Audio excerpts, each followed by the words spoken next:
Hello and welcome to Command Point. I'm Shane and I'm here with Ryan. How's it going? It's going good. Today we're going to talk about equipment. Last time we talked about ploys and what we think are the best ploys, and today we're going to talk about some of the best equipment types and specific equipment pieces in general that we think are pretty noteworthy. Ryan, why don't you kick us off? The suspensor system is a piece of equipment available for the Trader Space Marines for 3 equipment points. And what this suspensor system does is the heavy special rule of ranged weapons the operative is equipped with is treated differently. Instead, an operative cannot move more than 3 circle in the same activation in which it performs a shoot action with any of those ranged weapons. This piece of equipment is great because it allows you to have a lot more mobility with probably the deadliest model in your Trader Space Marine kill team, really. I mean, the Heavy Bolter, when it's paired up with the Malicious Volleys stratagem to get that double shoot, just puts out an absolutely devastating amount of firepower. It's just so good. I wanted to talk about what I think is one of the strongest equipment options in the game, but this is one that I think any team that got it would probably just take 5 of them. And that is the VRATINE Faceplate for 2 equipment points that the Talons of the Emperor get. The faceplate, you can only give it to the Sisters of Silence operatives. Once per battle, when damage would be inflicted upon this operative from an attack dice, subtract 3 from the damage inflicted to a minimum of 0.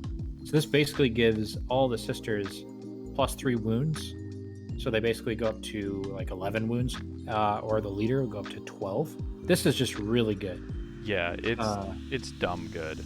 You've got 5 sisters in a fire team. You give each one of them these faceplates, and you just forget about it because nothing else that they have is nearly as good as this. For my next piece of equipment, it's just going to be a type of equipment, grenades.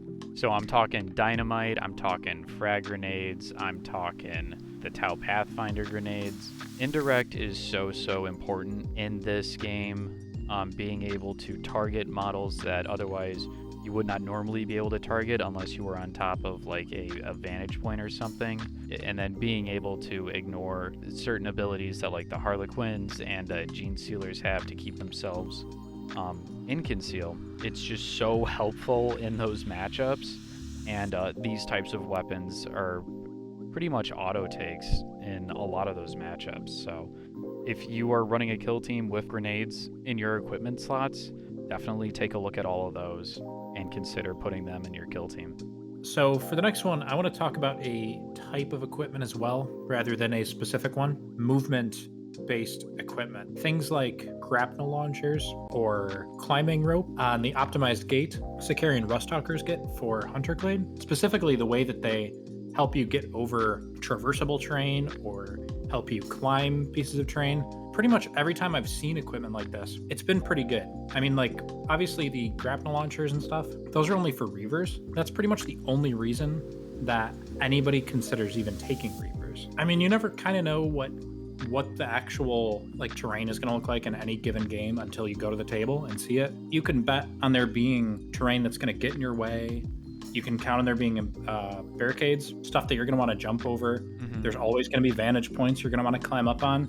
And being able to ignore the first circle is extremely helpful. I'm going to talk about the lowly Choppa for the Kommandos. Choppa, it's exactly what it is. It's just the Choppa melee weapon, and you can just give it to any of the Kommandos who are not equipped with it. So, you know, if you are running, I mean, if for some reason you're putting a Commando Burna Boy in your roster, give him a Choppa. That way he's actually good and he can do something. You can also give this equipment piece to more useful models like the Rocket Boy or the Daka Boy, and they become genuine melee threats.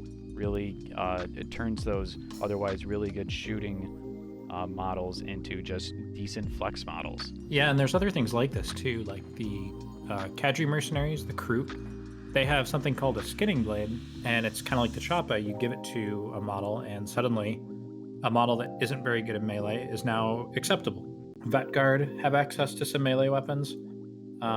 a lot of the times you don't need a super strong melee profile on some of these shooty guys, but it's nice to have something. Usually the bar for decent melee is like 4 attacks, hitting on 3s, and then like maybe like 3-4 if you're like 4-5 would be really nice, but like even 3-4 or 3-5, 4 attacks hitting on 3s, if you can get access to that for a faction that doesn't already have it, then you could be in pretty good shape. Another one I wanted to talk about, some of the stuff that Traitor Space Marines have to buff their bolt guns, their bolt weapons, I guess. They've got a few things. I mean, you talked about the suspensor system earlier, and Traitor Space Marines have access to that. But specifically, I wanted to get into the belt feed and malefic rounds, which are limited to bolt weapons. So the belt feed, it's 2 equipment points if you give it to a bolt gun, and it's 3 equipment points if you give it to the heavy bolter. Now, a lot of the time, you're going to be loading up your bolt guns with a belt feed, and this allows it to have Ceaseless. So now you're 4 shots hitting on 3s, 3-4, re-rolling 1s. But even better than that, in my opinion, is, I mean, depending on the matchup, is the malefic rounds that are also 2 equipment points. Basically, it just gives your bolt weapons the P1 critical roll. If you get a crit, your bolt gun is now AP1, which that's a huge hurdle. Being able to use just a bolt gun and put out actual armor piercing threats, and pairing it specifically with some of their ploys like Let the Galaxy Burn to get easier access to crits, I think you can actually utilize bolt guns a lot better than most teams do. And if you're up against something that has an invuln, instead of malefic rounds, you just go with the belt feed and just maximize the shots that you're getting. So Right. I'm a huge fan of the Chaos Space Marine bolt gun additions here. There is one piece of equipment for the Sisters of Battle that I want to talk about, and that is the ROSARIUS for 2 equipment points. This is like an auto take for me. It just gives your leader operative a 4-up invulnerable save. If you're up against any armor piercing, that could be super helpful. I was actually thinking, you said ROSARIUS, and it reminded me of another one that VetGuard have that's different, but similarly named, called the Rosary. And this one is super good too, not at all related to a 4-up invuln. The Rosary is 2 equipment points. You can only give it to 1 guy. And then once per battle, in the resolve successful hit step of a shooting attack or combat, you just ignore it. So they kind of get like just a scratch on an equipment piece once per game. Yeah. And that's super interesting. It's not exactly the same as ROSARIUS, but it sounds similar. You wanted to talk about some stuff for the COMMORITEs? Yeah, the COMMORITEs. Rather than getting into one particular equipment piece, I just wanted to highlight the combat drugs that Drukhari have in this game. Obviously, they have quite a few options. They have the Hypex, the Agonite, the Adrenalight, the Painbringer, Grave Lotus, the Death Bloom, and Feralex. They all do different things, and they all have their own specific uses. But just being able to put these onto models, like for instance, the Agonite, you can put it on a splinter cannon, splinter pistol, or splinter rifle. So usually the splinter cannon, and you give it relentless. So now you've got a weapon with like 5 shots, hitting on 3s with lethal 5, and it has relentless now. So that's crazy. Yeah, that's or ridiculous. And you can give some of your witches Hypex so that they get +1 to their movement characteristic. So that means that not only do they have a 7-inch move for the whole game, but they have a 9-inch charge as well. And it's like being able to identify what these things do and finding the use for them in the team. Like the Grave Lotus, for instance, is another one. Whenever you fight in combat, in the resolve successful hit step of the combat, the first time you strike, inflict 1 additional damage. So it's only 1 damage, and it's only the first time you strike.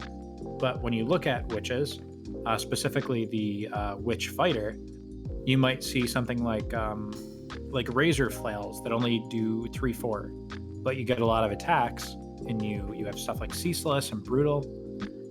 Pairing your razor flail model with a Grave Lotus, suddenly their offensive output is a lot stronger. Stuff like that, just utilizing your equipment pieces and pairing it with the right models, I think is pretty crucial in general, and I think it says a lot about the way that you need to use equipment in this game. All right, well, I think that just about wraps it up for our little conversation here about equipment pieces. For those of you that are watching that are not subscribed, consider subscribing if you enjoyed this video. It's one click. It allows you to find our stuff a little bit easier, and it helps us out a ton. And for those of you that are already subscribed and are enjoying our content, consider checking out our Patreon for early access to videos and other side content. But in general, everybody that watched, have a good one, and take it easy.